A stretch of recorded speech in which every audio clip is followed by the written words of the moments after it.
அனைவருக்கும் வணக்கம். இன்னைக்கு 2வது நாள் நிகழ்வு நம்ம நிறைவு பகுதிக்கு வந்திருக்கிறோம். இன்னைக்கு எப்படி இருந்ததுங்க நிகழ்வு? ஜாலியாக இருந்தது. பயனுள்ளதாக இருந்ததா? இன்னைக்கு தான் முதல்ல மண்ணை தேய்ச்சி குளிச்சுங்கிறவங்க எத்தனை பேருங்க? சந்தோஷங்க. அனைவருக்கும் ஒரு புது அனுபவம் தான். எண்ணெய் குளிகள் நேற்று தான் உடம்புல எண்ணெயே போட்டிருக்கிறோம். பரவாயில்ல, இது குறைவாக தான் இருக்குது. நிறைய பேர் உடம்புக்கு எண்ணெய் காமிச்சிருக்கீங்க, அது வரைக்கும் சந்தோஷங்க.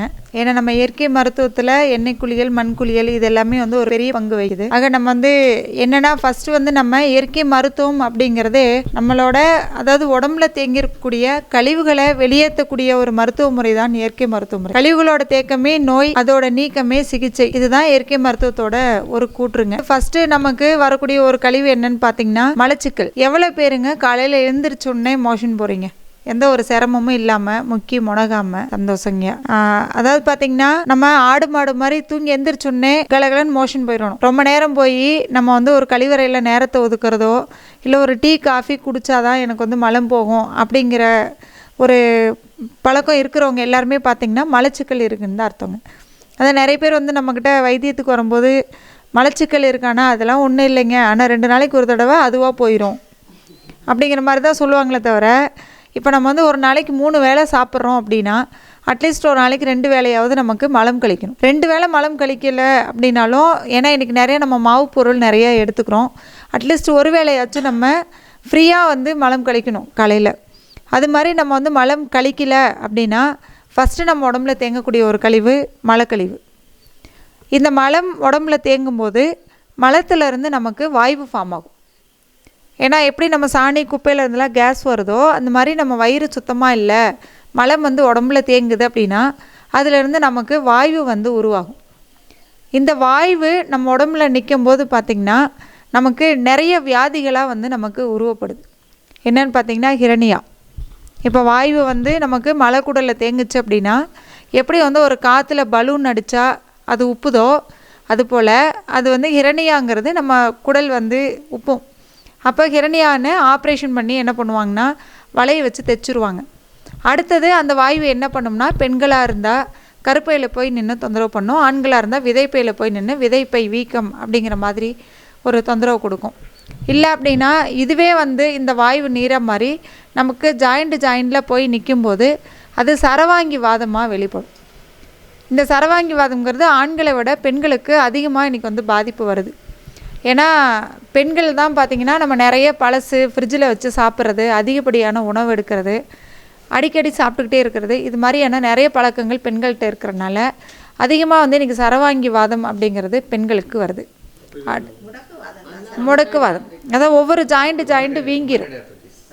ரொமட்டாய்டு ஆர்த்ரைட்டிஸ், அப்போ கணுச்சூளை அப்படின்னு சொல்லுவாங்க. ஒவ்வொரு ஜாயிண்ட்லேயும் வீங்கிடும். இந்த விரலெல்லாம் மடக்க முடியாது, அவங்களால எந்திரிச்சு நடக்க முடியாது. தூங்கி எந்திரிச்சாங்க அப்படின்னா இப்படி உட்காந்து எந்திரிச்சாங்க அப்படின்னா அவங்களால நடக்க முடியாது. இது மாதிரியான தொந்தரவுகள் சரவாங்கி வாதமாக வருது. பக்கவாதம், திமிர்வாதம், இது மாதிரி வாய்வு முத்துனா வாதம். அப்போது வாய்வு நம்ம உடம்புல தேங்கும்போது நமக்கு இந்த மாதிரியான பல வியாதிகளாக வெளிப்படுது. அடுத்ததாக ஒரு கழிவு அப்படின்னு பார்த்தா சளி, கபம். இன்றைக்கி காலையில் வளலை எடுத்தப்போ எவ்வளோ பேருக்கு கபம் வெளியில் வந்துச்சு? ஏன்னா நம்ம உடம்புல கபம் இருக்கிறதே தெரியாமல் இருந்துடும். இன்றைக்கி வளலறையா சொல்லக்கூடிய ஒரு மருத்துவ முறை வளலை கலட்டு அப்படிம்பாங்க.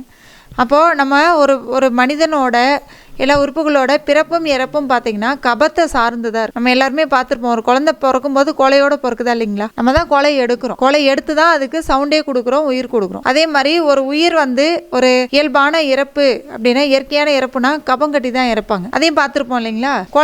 கோலைக்கட்டும் நம்ம என்ன பண்ணுவோம்னா அவங்கள அனுப்பி வைக்கணும்னா ஒன்று பால் ஊற்றுவோம், இல்லை இளநீ தண்ணியை தான் ஒன்று ஊற்றி அவங்களுக்கு அந்த கபத்தை அடக்கி நம்ம வழி அனுப்பி வைப்பாங்க. அதை நம்ம பார்த்துருப்போம். ஆக ஒரு உயிர் ஜனனமாகும்போது கபத்தோடு பிறக்கிற மாதிரி அவங்களோட வாழ்நாள் அதிகமாகணும் அப்படின்னா நம்ம உடம்புல கபம் சேராமல் பார்த்தோம். ஏன்னா உடல், மனம், ஆன்மா இது 3 இருந்தால் மட்டும்தான் நம்மளோட ஒரு முழு வாழ்நாளை நம்மளால் கொண்டு போக முடியும். ஆக உடலை நம்ம பாதுகாக்கணும் அப்படின்னா உடம்புல நம்ம கபம் கட்டாமல் பார்க்கணும். வாதம், பித்தம், கபம் நம்ம உடம்பு வந்து இந்த 3 நாடி தான் ஓடிட்டு இருக்கு. ஒன்று வாத நாடி, பித்த நாடி, கபநாடி. ஆக இந்த கபம் வந்து அதிகமாச்சு அப்படின்னா கபநாடிக்காரங்களுக்கு எப்பவுமே கபம் அதிகமாக தான் இருக்கும். மற்றபடிக்கு எல்லாருக்குமே சளி. அந்த கபநாடி இருக்கவங்களுக்கு சளி பிரச்சனை, சைனஸ் பிரச்சனை, இந்த காசு நோய், இது மாதிரியான தொந்தரவுகள் வந்து கப நாடி இருக்கிறவங்களுக்கு இருந்துட்டே இருக்கும். பத்தாம எப்பவுமே அவங்களுக்கு சளி இருந்துடும். அதுதான் கபம். ஆக அடுத்து வந்து என்னன்னா வியர்வை. இன்னைக்கு நம்ம என்ன பண்றோம்னா ஒன்று ஏசி போட்டுக்கிறோம், சுத்தமா வந்து உடல் உழைப்பு கிடையாது. அப்ப வியர்வை வந்து நம்ம உடம்பு விட்டு வெளியில போறதே கிடையாது. இன்னொன்னு என்னன்னா நம்ம துவாரங்களை பூரா வந்து நம்ம சோப்பை போட்டு அடைச்சிடறோம். சோப்பு போட்டு நம்ம தேய்க்கும் போது அந்த சோப்புல இருக்கக்கூடிய ஒரு சில ரசாயனங்கள் நம்ம வேர்வை துவாரத்தை பூரா அடைச்சிரும். நம்ம உடம்புல இருக்கிறதுலே ஒரு பெரிய சுவாச மண்டலமும் தோல் தான், இருக்கிறதுலே பெரிய ஒரு கழிவு நீக்க மண்டலமும் தோல் தான். ஆக நம்ம வியர்வை வந்து நம்ம தோல் வழியா தான் வெளியில வரும். அதே மாதிரி தோல் வந்து சுவாசிக்கும். எப்படின்னா நீங்க ஒரு சின்ன ஒரு ஆயில்மெண்டா இருந்தாலும் எதுவா இருந்தாலும் நம்ம தோல்ல போட்ட உடனே உள்ள ஊடுருவுது இல்லைங்களா? அப்போ அவ்வளவு துவாரங்கள் நம்ம உடம்புல இருக்குது. ஏன்னா நம்ம அந்த துவாரங்கள் வழியா நம்ம வந்து உடல் வந்து சுவாசிக்கும். நம்ம என்ன பண்ணோம்னா அந்த துவாரத்தை சோப்பை போட்டு அடைக்கும் போது அது என்னாகும்னு பார்த்தீங்கன்னா நமக்கு ஒரு அந்த வியர்வை வெளியில் வர முடியாமல் ஒரு கட்டிகளாக அங்கங்கே வந்து நமக்கு வெளிப்படும். ஆக நிறைய பார்த்திங்கன்னா அந்த கட்டிகள் வந்து வர்றதை நம்மளால் வந்து பார்க்க முடியும். அது பின்னடைவில் அந்த கட்டி மேலே கொஞ்சம் கொஞ்சமாக போய் நம்ம செல்கள் எல்லாம் நின்று அது கேன்சராக மாறக்கூடிய அளவுக்கு வந்து மாறும். ரெண்டாவது பார்த்திங்கன்னா இன்றைக்கி நம்ம தோல் வந்து நம்ம சோப்பு போட்டு வறண்டு போகுது அப்படின்னா நம்ம தோல் என்ன பண்ணோம்னா நம்ம உடம்புல இருக்கக்கூடிய நீர்த்தன்மை, அதாவது ஈரத்தன்மையை பூரா எடுத்துக்கும். வெயிலேருந்து அதை பாதுகாக்கிறதுக்காகவும் இந்த பொல்யூஷன்லேருந்து பாதுகாக்கிறதுக்காக நம்மளோட உடம்புல இருக்கக்கூடிய நீர் சத்து பூரா அது எடுத்துருச்சு அப்படின்னா அந்த நீரிழிவுன்னு சொல்லக்கூடிய சர்க்கரை வியாதி நமக்கு வரும். ஏன்னா சோப்பு தான் போடுறோம். இந்த சோப்புனால எவ்வளோ பாதிப்பு வருது அப்படிங்கிறத நீங்கள் உணரணுங்கிறதுக்காக தான் சொல்கிறேன். அங்கே சோப்பு போட்டு நம்ம துவாரத்தை பூரா அடைக்கும் போது வியர்வை வெளியில் வராமல் கட்டிகள் வர்றது, உடம்பு சூடாகிறது.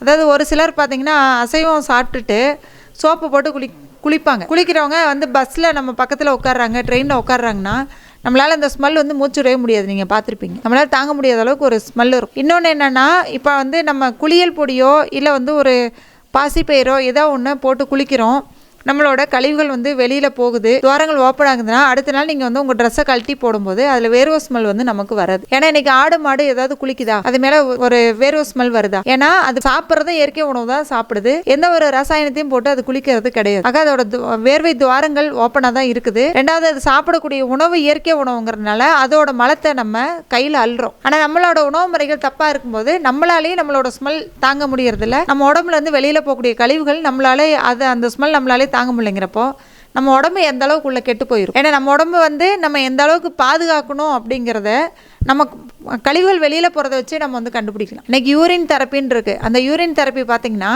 நம்மளோட யூரினை பிடிச்சி காலையில் வரக்கூடிய முதல் யூரினை எடுத்து மேலே துவச்சி குளிக்கிறதும் அந்த யூரினை உள்ளே குடிக்கிறதும் அந்த யூரின் மூலிமா கண்ணை கழுவுறதுமா நிறைய வியாதிகள் நம்மளால் வந்து சரி பண்ண முடியும். இந்த சர்க்கரை வியாதினால வரக்கூடிய புண்ணு ஆத்துறதுக்கு நம்ம யூரின் தான் நமக்கு மருந்து. அப்போது நம்ம அந்த யூரின் எப்படி இருக்கணும், நமக்கு என்ன மாதிரியான உணவை நம்ம எடுத்து அந்த யூரினை நம்ம வெளியே விட்டு அந்த யூரினில் நம்ம மருத்துவத்தை நம்ம உடம்பை சரி பண்ணிக்கணும். அப்போ நம்ம எடுக்கிற உணவுகள் எப்படி இருக்கணும்?